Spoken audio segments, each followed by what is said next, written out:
जय श्री राम। भारत माता की जय। हर हर महादेव। जय माँ भवानी।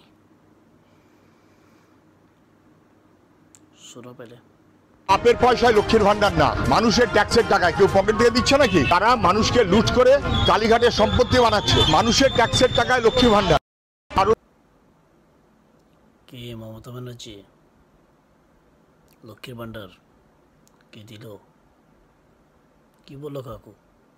শুনতে পেরেছেন তো? লক্ষ্মীর ভান্ডার আপনার বাবার টাকার না।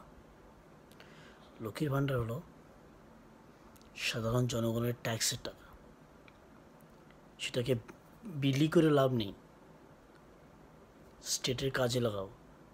ঠিক আছে, গরিব মানুষকে দান করো, গরিব মানুষকে টাকা দাও, রেসপেক্ট করো যারা খাবার পাচ্ছে না। কত হাজার ভিডিও আছে আপনি জানেন? লক্ষ্মী ভান্ডার নিয়ে মানুষে কী করছে? ঘরের বইয়েরা পার্টি করছে, মদ খাচ্ছে, বিয়ার খাচ্ছে। লজ্জা দেখা উচিত আপনার। ভোটের জন্য আপনি দিচ্ছেন আপনার বাবার টাকাটা। কেন একটা বড় একটা ফ্যাক্টরি বানাচ্ছেন না? কেন ন্যানো কারের এটা হতে আপনি ওয়েস্ট বেঙ্গলে করতে দিলেন না আজ পর্যন্ত? কেন করতে দিলেন না? সেটা আপনার বাবার জায়গা। যাও গিয়ে দেখিয়ে আসি গুজরাটে ন্যানো কারটা কী চলছে, কত বড় হয়ে গেছে তার প্ল্যাটফর্ম। আপনি চান কি জানো?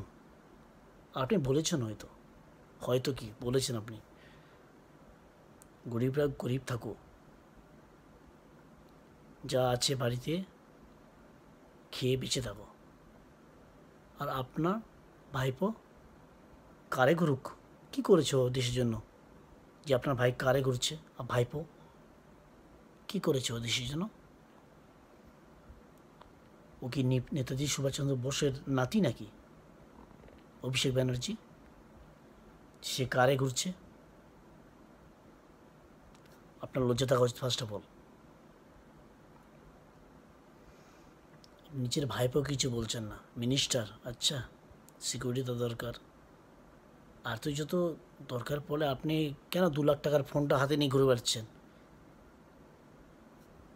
আপনি যদি নর্মালি 10,000 টাকা 5,000 টাকা ফোনে যদি হয়ে যায়, আপনার 2 লাখ টাকার ফোনে কী যেন 2 লাখ টাকার ফোনটা হাতে নিয়ে ঘুরে বেড়াচ্ছেন?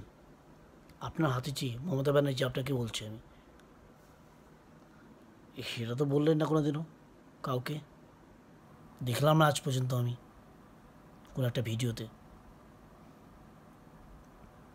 প্রতিটা সেলিব্রিটিকে নিয়েছেন, যাদেরকে সবাই মানুষ চিনে, যারা এদেরকে ভোট দেয়, তাই না? মানুষ তো বোকা, গাধা তো ওয়েস্ট বেঙ্গলের মানুষ, এদেরকে ভোট দেবে। লজ্জা থাকা উচিত আপনাদের একটুকু। যখন আপনারা ভোট দেন, একটা সনাতনী ব্র্যান্ডে রেখে আপনি হিন্দু সনাতনী ভেবে ভোটটা দিবেন, যে আপনার সব কিছু সাপোর্ট করছে তাকে সাপোর্ট করবেন।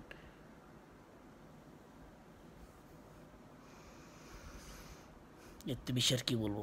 আমি তো খুব একটা বড় মানুষ না, ছোট ছেলে, বয়স হয়নি এখনও পর্যন্ত আমার নিজের। আমি নিচে আনি এসব বলাটা আমার ঠিক নয়। তো বলছি, আপনারা তো একটি বারের জন্য তো ভাবতে পারেন যে কী করছে, কী হচ্ছে দেশটাতে, কী দরকার, কাকে ভোট দেওয়া উচিত। বাংলাদেশে দেখছেন তো কী হচ্ছে হিন্দুদের সঙ্গে। কেন কোনো একটা মিনিস্টার বলেনি এইসব উল্টাপাল্টা কথাবার্তা? বাংলাদেশের মুসলিমদেরকে হিন্দু বলে। যখন গাজাতে হয়, হামাসে হয়, তখন তো সবাই বলে আমাদের হিন্দু মানুষ না, মানুষ বলে পরিচয় দিতে পারি না আমরা। ভাবা উচিত। আপনাদের বাড়িতেও আসছে জেনারেশন, তাদের জন্য ভাবুন একটু। একটা বারের মধ্যে যে ভোট দেন, ভেবে চিন্তে ভোট দেবেন।